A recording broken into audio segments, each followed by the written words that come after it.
Hello, this is Matt on the Moon Lambo channel. Ripple CEO Brad Garlinghouse confirms rumor on MoneyGram's use of XRP. He says Bitcoin and crypto activity remains largely speculative. And I gotta tell you, it's good to get back into content of this caliber. I just finished posting a video about Justin Bieber and XRP, which admittedly was a low point for the Moon Lambo channel. Audible sigh. But we're back in it now. Hopefully that's the one and only Justin Bieber. It was a legit video, but hopefully it's the only video that I ever make having to do with Justin Bieber. But thanks to Scooter Braun, I'm actually not completely confident that's the case. So anyway, I'm going to be running through this piece. I've got a tweet I want to share with you from an XRP community member, and I'm going to wrap up with an article that I found interesting. Fundstrat's Tom Lee says 99% of United States dollar is speculative. So, why discredit Bitcoin? Now, before we get rocking and rolling here, ladies and gentlemen, boys and girls, if you would please delicately tap that like button. And if you're a fan of Ripple and XRP, go ahead and subscribe to the Moon Lambo channel. And then we should be friends. So I got this piece from XRP Crypto Wolf. Sir, you are just on it. Thank you very much for sending this my way. And let's just go ahead and dive right in. Ripple CEO Brad Garlinghouse is confirming months of speculation that MoneyGram is directly responsible for an increase of XRP volume in Mexico. And I started reporting on this as soon as it popped up in my Twitter thread months ago, and I made videos about it.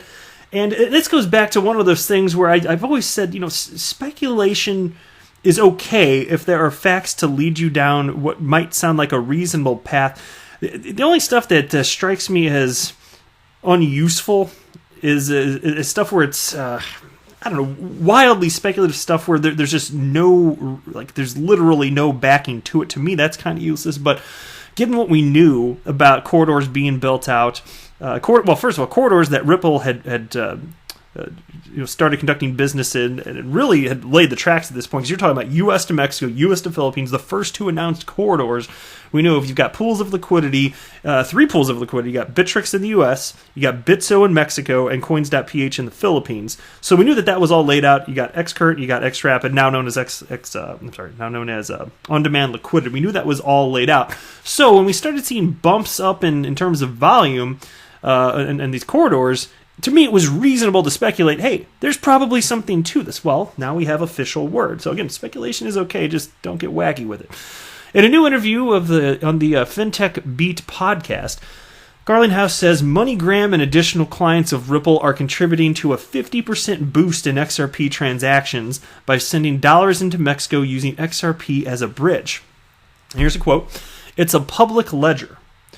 You can see where volumes are growing, contracting, and we've talked publicly about it, partly because of MoneyGram as well as some other customers who are using what we call on-demand liquidity, formerly XRapid. The product is moving capital so that you don't have to pre-fund. You can see that the volume of transactions between XRP and the Mexican peso, at a time when crypto trading dropped by about 50% over the summer, that volume grew by more than 50%. That's because there's real utility, and that's a growing amount of traffic, and we're continuing to grow that amount of traffic.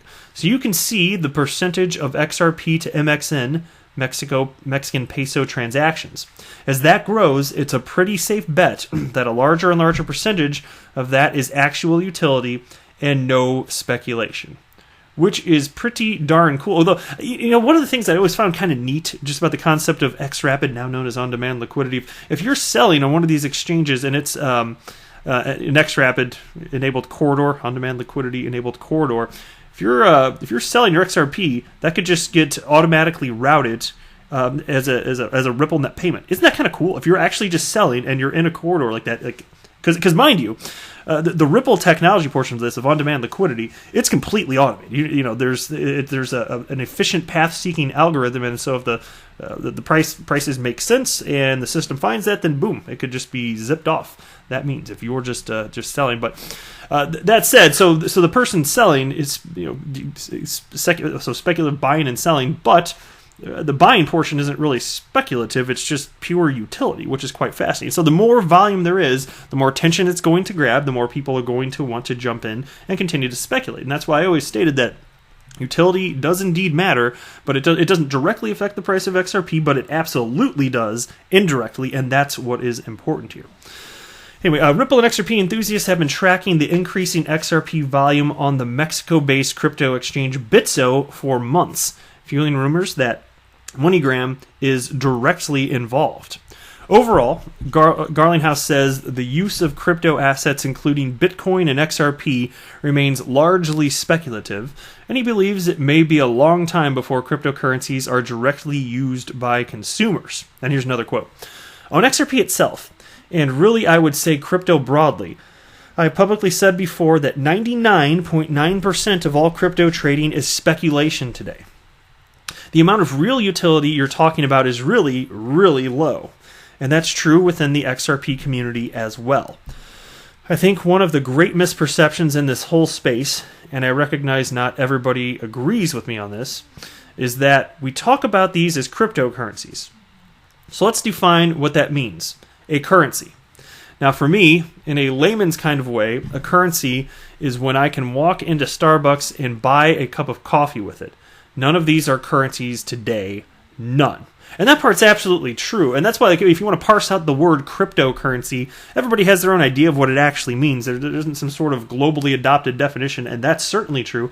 And that's why you have people debating all over crypto Twitter about what is or should be classified as a cryptocurrency. To me personally, it doesn't make sense that a cryptocurrency to be defined as a cryptocurrency has to be used as a currency itself. It can have its own separate meaning. But if the world adopts a meaning outside of that, that's perfectly fine. It seems like humans are still trying to figure all that stuff out because I know 10 years into the asset class existing, still trying to figure it out though. That's the cold hard truth. As for economies coping with severe inflation and economic hardship, Garlinghouse says you can see crypto assets making a difference. In major economies where crypto for purchases is seen as a primary use case, Garlinghouse says he doesn't know what problem cryptocurrencies are solving. Here's another quote from Ripple CEO Brad Garlinghouse. Oftentimes people point out that there's a lot of non-G20 markets where, I get it, you've got an inflation problem. Those countries often have already lost control of their monetary supply, and so I'm not making that argument. But currency, to me, suggests a use case around fiat. Cool stuff there. All right, next tweet here. Take a look at this. This is from Stubby. Just came across this. With regards to XRP, I've got what I've got. Less than some, more than others. That doesn't matter. I'm not selling nor currently buying. I'm just watching and waiting and enjoying the ride.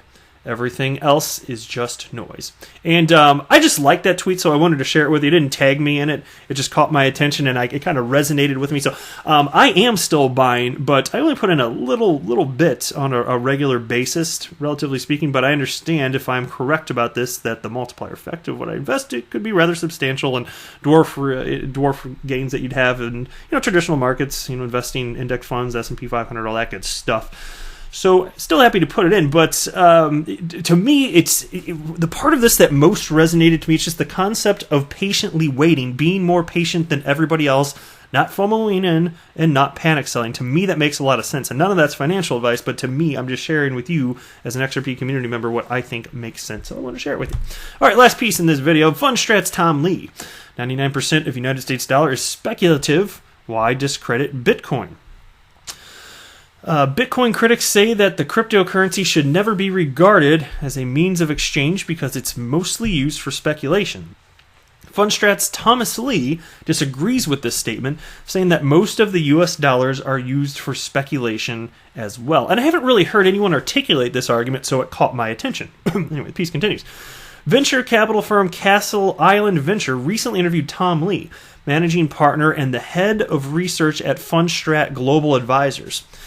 In the latest On the Bring podcast, Lee argued that only a small portion of U.S. dollars are used to buy and sell goods or services, while the rest of it is used for speculating on other assets. Thus, it is not fair to attack Bitcoin. And here's a quote. For every dollar that you use to buy a good or service, it's used 95 times to speculate on a financial asset. And then the piece continues.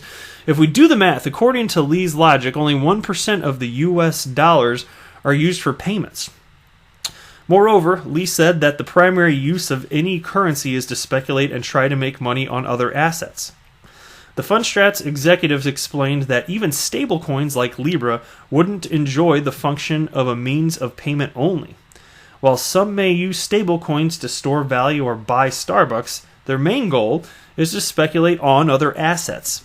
Even traditional markets like real estate, stocks, and bonds are shrouded by price speculation. Thus, it doesn't make any sense to point the finger at Bitcoin. During the 1-hour interview, Lee also touched upon Bitcoin's intrinsic value. He argued that it's incorrect to say that the cryptocurrency has no such value. In August, the UK Financial Conduct Authority bashed Bitcoin, saying that it has no intrinsic value and warning investors to exercise caution. However, Lee said that Bitcoin had real network value, including based on the cost of production paid by miners. Also, the oldest cryptocurrency out there is still at its nascent stage, as only 0.5% of potential owners actually use it. When Bitcoin has a higher penetration, its valuation will almost certainly go up. So 0.5%. Okay, so let's take that at its face value, assume it's correct. Is that enough utility to see real-world adoption? It's more like that's what people know. It's got the brand recognition. There's all sorts of tribal people behind it, and it's barely getting used.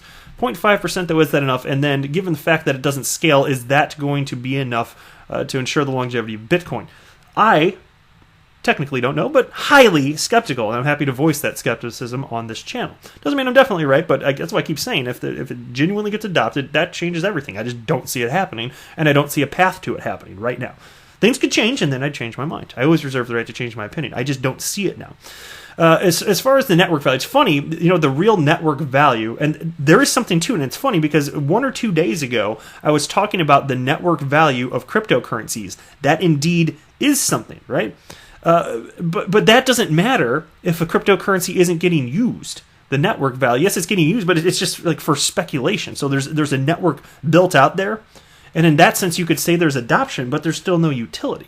And then he talks about the cost of production paid by miners. Okay, well, consider this. If that's going to be a metric that you find to be important, what happens ultimately when the last Bitcoin is mined? Does that metric still matter to you, Mr. Tom Lee? Just a question. I'm just asking. Because a lot of people state that proof of work, mining, that's what makes a cryptocurrency a real currency. That's how you know that there's value to it, because the price of electricity required to make that thing happen, to solve that Sudoku puzzle, as it were, right? To me, it just doesn't make a damn bit of sense, because that ultimately goes away. If you've got a cryptocurrency that has a limited supply, that goes away. That is the case with Bitcoin. So then what? Just asking a question, man. That's it for this video, though.